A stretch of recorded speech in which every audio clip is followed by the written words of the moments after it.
Play me, Hayden. No, play me. I'm one of your favorite games. You've heard extremely positive things about me, Hayden. Play me. There's so much content and charm Even in if it. you forgot about me, you still need to review me. Guys, I can't play you all. I have too much going on at the moment.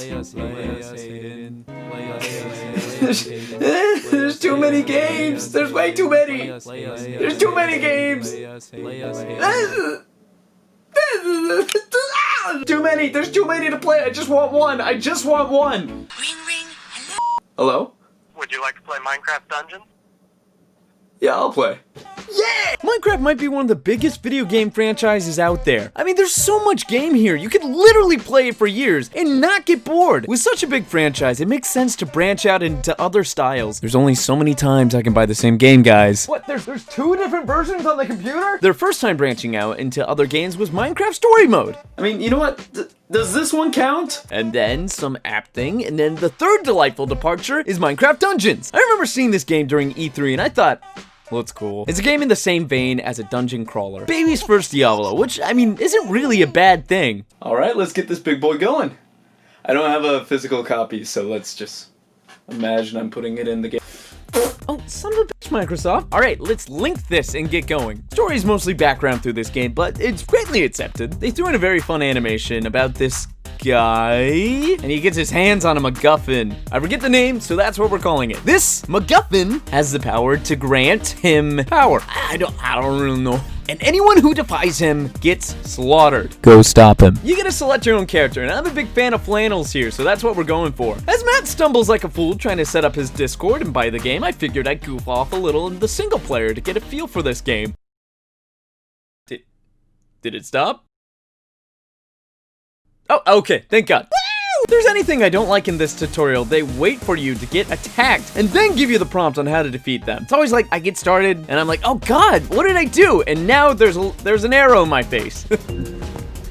Jesus, guys, let me see the screen. Oh my God, look at all this free real estate. I stand by my reasoning that this is kind of a weak tutorial. Though I'm having fun, just look at this chest. I can't jump, shooting doesn't work, attacking doesn't either. Everything that I've been taught so far doesn't work to get over there, so I just assume that I'll need an ability to get to it later. But no, you just roll, because that makes sense. I like this. After every level you complete, you get a box you can open containing a special item. I thought, there's better not be a shady loot crate business going on, Microsoft. Nah, it's no in-game purchases here. Thank God. All free folk are now enemies of the Illager Empire. A caravan is transporting villager prisoners to labor in far-off lands. Find the caravan and stop the Illagers. Yeah, protect them, so I can put them in my village camp. I don't see what's so wrong about this. I literally don't know anyone who doesn't do this. Now's a really good time to mention how good it feels to attack these guys. It's got a really satisfying range. It feels great to hit these guys in one swing. It really makes me feel like this one-man army. And at this point, I've been avoiding using my specials. Any other game, I figured this would be a one-use item. So I kept it just in case I need to face someone a little more powerful. You're an idiot, Hayden. Yeah, use it as many times as you want. There's no limit to the amount of these you can use. Don't forget your art,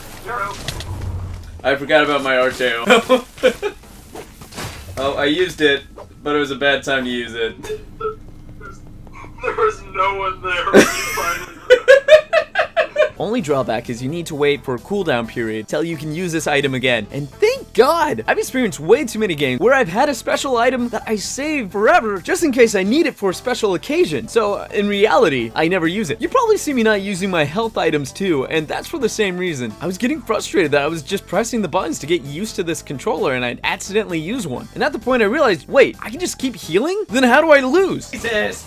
Oh no, Matthew! Ah, damn it. Okay, alright, let's try something else. Quite easily, actually. You really just need to make sure you have plenty of health before your cooldown is complete. If you're feeling confident and don't retreat after health is low, and you can't heal yourself, then that's on you. Sometimes you can't get away from an enemy fast enough too, but your pals can save you when you're down. However, if the area is not clear enough and enemies are pounding on you while you're trying to help up your buddy, then you're done. It's smart to take out as many enemies as you can before helping up your buddy, but if you wait too long to help up your friend, then you slowly start to receive damage yourself, and if the full party falls, then that's a life. Okay, Alright, I should be with you now. Matthew, it's me, hello! So, I don't know how to level up. Oh, well, I spent something on levels. At this point, Matt has added me as a friend. We have set up Discord, and both of us leveled up. And we spent our first few minutes of the game trying to figure out how we level. Whether there's a skill tree, or if we can buff out one of our stats. This game has a slightly less traditional way of leveling, or maybe it doesn't.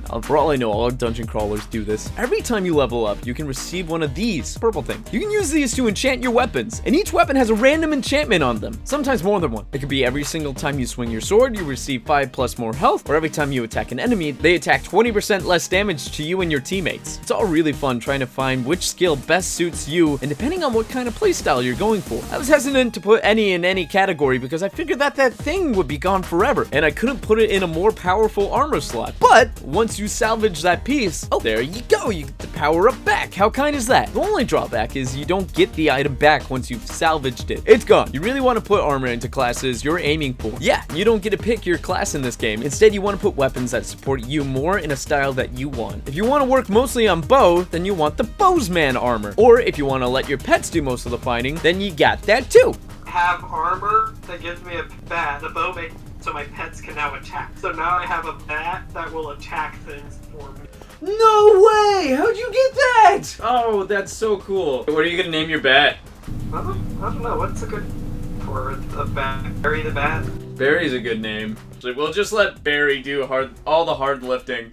Okay, Barry, go. Go, Barry! Or don't! I think it's more recommended that you just use the randomly generated armor with the best power stats. As I was playing the game, I jumped from armor to armor, weapon to weapon. I was always considering what attack is my strongest and leaning heavily on that more. It really changes up the gameplay for me. But enough of this menu, how's the game? Behold! Messages! Here's a way to slightly communicate with your friends. Cute inclusion. I know, the beginning levels of these games have plenty of areas for you to explore with branching paths that have little to no payoff. Many times in this game, I venture out the beaten path just to see nothing. There are plenty of other times where it rewards you, but mostly I found myself kind of reaching a dead end and needing to go back. But let me introduce to you Mini-Map. They place it right on the screen and show you the places that you have and have not been. Put it right on the screen. It's clear, makes it easy to know where you are and where you have been. I don't know, it's things like these that really make me miss the Wii U gamepad. Am I allowed to say that? It's very satisfying to collect emeralds. They fall out of anything and everything. You can spend your money back at camp with these two villagers, and as far as I can tell, only these two. One will randomly spawn gear, and one will randomly spawn abilities. You can find these things in the dungeons too, so it's not like it's the only option. The best ability, in my opinion, is the Club of Meat that lets you summon a dog. Me and Matt had like 3 of these things going and doing our bidding. I love them so much. Hayden, Yeah? guess what? It's like, I have a pet wolf. Whoa! Oh my god, that's kick-ass! Oh, I just saw your dog die and it's the saddest thing. But later found some that let you heal or increase your speed, all very useful. You only have 3 of these out at the same time, so use your favorites as you wish. There are many different ways you can attack and be attacked in this game. You got your bows, you got your swords, you got your axes, you got your stabby things. You can randomly find these TNT boxes everywhere to give you a boost in the game that can clear out enemies. Do you not see this gigantic TNT on top of my head? I see your TNT. What do I do with it? Is it just there? Oh, you threw it. Oh. Just make sure you're not anywhere in the blast radius. These minecarts also gave us a hard time. Oh, I got killed by a minecart. Way to go, Matthew. It was very fun just to see what enemy you got to experience next, like the Enderman or the Charge Creeper, Vindicators. I mean, the gang's all here. Oh, Evoker. Ooh, boss. Ooh, boss. Oh, Matthew, this is awesome. There's also some original characters here that also feel like they could fit right into the Minecraft world, like these golems here that shoot out redstone, or these tiny keys that look panicked as you give them a piggyback ride. It's adorable. These different areas all felt very, well, different. I figured that they kind of all had the same thing going for them. Fire, water area, ice area, grass area, but they all made every level feel separate from one another. A very appreciated change. Ring ring, hello? Hello? I like penis.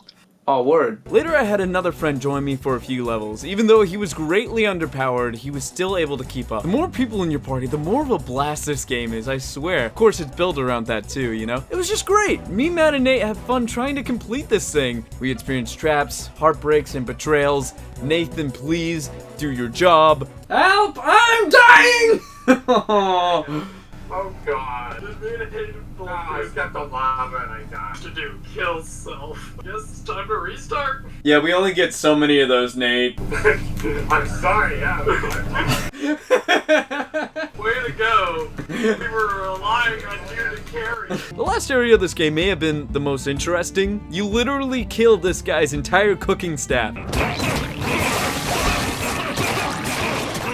That's messed up. This level's full of jumps that the game kind of has a hard time recovering from, and plenty of times where they've kicked me off. Very appreciated. Whoa, what happened? Oh, connection freaking lost. Oh my god. The final boss seemed pretty underwhelming too. I mean, there were two versions of the boss, and the second one was very cool and gave us slightly more of a challenge, but once you defeat him in true Minecraft form, instead of imprisoning him, you just give him a little dance party. Very, very Minecraft. But everyone else, yeah, they're dead for real. I mean, this game is short, apparently. I only put 5 hours in, and there's harder modes in this game once you beat it, which is appreciated. Though I died many times, me and Matt put it on hard almost every time just because you could breeze right through it. We wanted this game to push us. We wanted a challenge where we could work together and defeat these guys. But I do regret putting it on hard on this one though. Oh god, they are killing me. Oh no. We were so close to the end. It still hurts. So far, I've had a lot of good things to talk about with this game, and it is a good game, but there are some poopy parts. If I can nitpick, a few bugs, like I died during a cutscene. The abhorrent abode of the Arch-Illager. And this one with a separate chest. Like, I can't open these. Maybe I already got them, but why not keep them open if I did? There was an area of the game where I couldn't heal properly. I can't heal. What the hell? Is it on the timer still? No. It just won't let me. I don't know if it was some sort of like effect that an enemy had, but look, I'm pressing the L button right there. You can see it, and I'm not healing. We got kicked off plenty of times where we had to close the game and start up again. And load times, well, they're not short. Oh, feedback! Feedback! Glorious feedback! I don't know if it was just our Wi-Fi or the game, but it was very frustrating seeing this happen over and over again. But yeah, in the end, it was just kind of fun playing with my buds. Me, Nathan, and Matt had a blast playing this game together. Now, if you like Minecraft and you like its world and atmosphere and characters, give this game a shot. But if you haven't played Minecraft, maybe pick up the game first and then try this game out. Thank you guys all so much for watching. If you enjoyed this video, then please give it a like, subscribe if you wish. Also, did you know there was a Minecraft Dungeons book? I haven't read it, I just know it exists. Really weird. I guess Minecraft has its own books, but like, you know, it's... Anyways, goodbye!